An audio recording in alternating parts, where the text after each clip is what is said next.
Was a girl running in our group. She had a high-speed motor in a 40 Ford Coupe. She had a racing cam and a supercharged. Look at Buddy, hot rod and large. She's a hot rod. She's a hot rod. We have been talking about the UAW finally. Now, this is a cool story. I've been waiting for this to happen. This is like getting your foot in the door on a sales call. This is going to be so good for the UAW and for the training and the eligibility of these members. The UAW said a supermajority of eligible workers at the VW plant have signed union cards in about the last 3 months.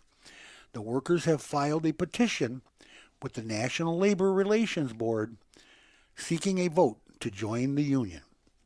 It would be the third time in 10 years that the UAW has sought to represent Volkswagen Chattanooga. And guess what? They're going to get it now. For more than 2 decades, the UAW has, 20 years, has tried to and failed to organize non-union U.S. auto assembly plants established by the Asian and European automakers. Yes, they have. Mostly in southern states with political leaders that are hostile to unions. The UAW has not organized workers at Tesla Inc. or EV startup Rivian Automotive Inc., even though they initially launched production at plants that once housed UAW workers. Actually, there was a UAW at where Rivian is, down there in Normal, Illinois, and Tesla was in California, and that was a UAW plant. That was an import. That was like BMW or something. I forget what that was. It doesn't matter. This is a step in the right direction, Chuck. This is going to be good it's not only going to be good for the union, it's going to be good for the car, and it's going to eventually or end up being good for us, the consumers. We're going to get a vehicle that's built by American workers, of course, and they're trained, and they're comfortable in their work environment, and they can just go to town and build a good car. Does the UAW offer a week-long glue program? No. We don't have a glue problem in if our we ever country. meet them, we should ask about that. Say we need to make sure. Maybe that's why. Maybe they do have one. They could go to Europe and show them people how to glue all those windows in. Yeah. Because we don't have any windows flying out of here in America. We don't have that problem, and we don't have a lot of other problems. You're going to see my big list of recalls start to go down.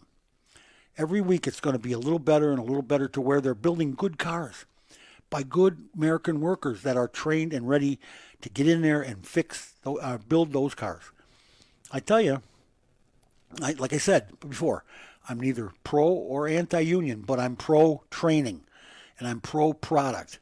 And the best product seems to come out of union plants. It just does. So there's your ticket to the big dance right there. Join the union, get your training, and learn to build a car. It's that simple. I mean, it doesn't get any simpler than that, I'm telling you. All right, the Chinese, here we go. Don't get me started, Charles. The Chinese EV battery maker is suing Michigan. Here, Chinese battery manufacturer Gotion Inc., I hate that Inc., is suing, when did they get ink in China anyway? Is suing the township where it plans to build an electric vehicle battery factory, alleging breach of contract in relation to the project. In other words, somebody said, hey, we don't need that. We just don't need it. That's our construction going on here. We're expanding the studio. You're going to love it when we're done. The company filed a lawsuit Friday against the Green Township, which is just north of Big Rapids, Michigan, 3 hours northwest of Detroit. Oh, that's way up there. In U.S. District Court, Western District of Michigan, claiming that in November, it abruptly reneged on contractual obligations established for the project to start in 2023. The Green Township Board gave no justifiable reason for its sudden refusal to honor its contractual obligations, the lawsuit said. Well, they don't ever tell us why they fly those balloons over us, so what do we got to tell them? An immediate issue is the federal lawsuit in the construction of water infrastructure for the project, which is promised to bring 2,350 new jobs and dramatic change to the rural community.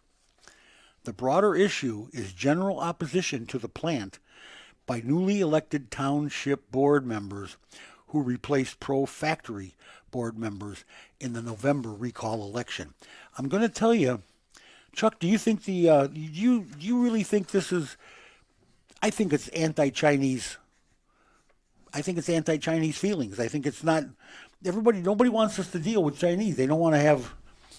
They don't want to have anything to do with them. And the government is actually. You got lawmakers and stuff that are checking into different things going on. Okay, so remember what we talked about last week, though. You know, you had one hand of the government going, "Don't come here. We don't want to do business with." The other hand going, "Here's a check." Yeah, exactly. That's exactly so. I mean, I what's think happening. this is the thing. I mean, and you know, we're writing one Chinese business a check. The other one, we're running TikTok out of town while we're writing another Chinese. It's like they're buying up farmland while we're kicking TikTok out. So you got to make up your mind. You got to get either. We got to get on one page here. I agree 100%. But they're so worried, especially the people in Congress and the Senate, are so worried about our technology and any vital secrets going east. Okay. But the problem you run into is like for instance, I think it was is it Warren Buffett has a stake in Bid and things like that. So I mean, again, it gets complicated because now and even with the TikTok issue, I was listening to this earlier. They're saying, there are hundreds of American jobs that will be at stake if we kick out TikTok and things like that. So just like kicking out any other car manufacturer, there is a presence there. Oh, absolutely. And there's a precedent set when you kick them out. Right. Now, I did a little bit of research on this over the week. You know how many of the Chinese car companies have American investors? Probably most of them. Oh, yeah. BlackRock is involved. Well, BlackRock's involved in everything. They're involved Vanguard. In I mean, there's just investment coming out of this country going to that country in big bags, okay? Well, and they call it emerging markets, and so there's always been that idea of investing in emerging markets because there's room for growth. So, I mean, think about China, how many cars, the demand for cars as opposed to our country. Oh, they got to have demand for cell phones, demand for anything like that. They need more of everything. Right. They have zillions of people. So if you're an American investor, you go, hey, China had very few people with cars 20 years ago, and now everybody wants a car. Everybody wants a cell phone. That's an emerging market. That's an opportunity, but then it gets a little complicated because, like you said, people like BlackRock, they got their fingers in everything. Oh, yeah. And including our Congress, so that becomes the problem. That's exactly right. Some of the guys in Congress are all for this Chinese involvement. Right. And other ones that don't have BlackRock for sponsors or whoever are not. I mean, Are we afraid of the Chinese stealing secrets, or are we just using that as an excuse to not do business with them? Or are we afraid of the Chinese car market getting over here and ruining ours? Well, and so that becomes the question is, if I was in the market for a new car and somebody showed up and said, hey, I've got a $10,000 car, part of me would say, okay, I'm sold, and part of me would go, what's in there? Is it filled with sawdust? I mean, what's in that car? Does it have wheels? The airbags are going to pop and be full of sawdust or something. How's the windows glued in? Right. Yeah. What kind of glue are you using? So I mean, that becomes the question. Is at a certain point you go, do I want to drive it? Do I trust my family being in a $10,000 car? You know what I mean? That's the other thing. Is the market got an appetite for those cheap, small? I mean, very small Japanese cars or Chinese cars? Well, I have no idea. We have no idea like what the safety ratings look like and stuff like that. You may be. Well, there are none. They don't care. But I mean, when they come to America, there has to be. They're going to test them absolutely. And these things may just blow up. They may be safe. We don't know. Well, they may not even get to come to America. Well, that too. If they're not going to make, and they got to make a certain mileage, and they got to make. Well, of course, they're all electric. Well, and so that we got to tease that a little bit because we've got big EPA news coming up. We'll talk about that maybe in the next segment. We got a lot to talk about as far as what the future of this country could look like when it comes to emission standards. Well, it could be very ugly. Let me just tell you. It's not a pretty thing. Not a pretty thing. Okay, Hertz. This is kind of like musical chairs for bad guys. Hertz Global Holdings, Inc., here we go again with that Inc., is replacing its chief executive officer with former COO of General Motors Cruise robo-taxi unit. So he gets fired from one and goes to the other guy that's a mess.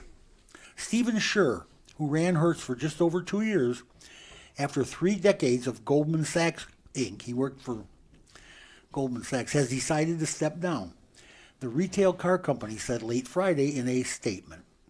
His departure follows his disastrous bet on electric vehicles that the company began unwinding in recent months. And replacing him with Gil West, the former COO, which is Chief Operating Officer, of General Motors Cruise robotaxi unit, who departed Cruise in December amid investigation into an October 2nd self-driving crash in San Francisco. West also will join the board of directors on April 1st, according to the statement. What I don't like about this, let me finish and we'll go there. These bets went awry last year when Tesla slashed prices across its lineup to keep growing vehicle sales. That hammered the resale value of the used Model 3 sedans and Model Y crossovers just after Hertz had added tens of thousands of those vehicles to its fleet. So now they lowered the price. Now Hertz is upside down in their cars. By December, Hertz started selling off 20,000 electric vehicles, or about a third of its electric vehicle fleet. Germany's 6 SE, a leading car renter in Europe, is taking even more drastic measures, phasing Teslas out of its fleet entirely. When you lower the price of vehicles like that, people that already have them are stuck. I wanted to read you a quote about this. The execution and marketing of EVs by Hertz was a horror show across the board, said Daniel Ives, who's an analyst with Wedbush Securities. So, I mean, they called it a horror show. But here's what's interesting about this is as I've told you, I told the story on the air, I had an amazing experience renting a Tesla from Hertz in Florida, and I was very happy with it. And so the question becomes, was it a marketing blunder? Was it that... it was simple marketing. But it wasn't a blunder.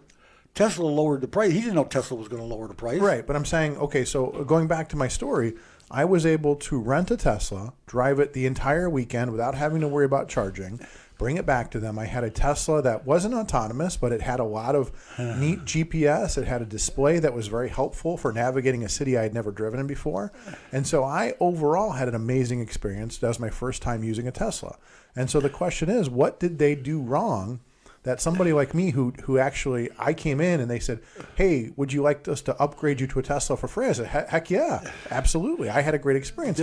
Why did the average person not have that great experience? It's not that they're a bad car, and they were renting them. What happened was Tesla lowered the price on those cars, so now when Hertz is done with them, they're going to lose money on them. They're not going to make money. Right, but regardless of they've already made whatever they made for renting, they're going to lose because they're going to have to sell the car for. But it sounds like people weren't renting them either. People were afraid to rent them, and they were avoiding them. I'm sure some were. Right. But people like yourself that want to try, I'm sure they did. And like I said, it's unfortunate because I think it was a marketing blunder more than anything. Because like I said, I had an overall amazing experience driving that Tesla, and I'm happy I did it. So why is it that they weren't able to get more customers to have that experience? I don't know. Maybe they didn't market it correctly. Right. That's entirely possible. I mean, I literally didn't even know that was an option. I showed up. They go, "Hey, would you like a Tesla?" I'm sure, of course I would.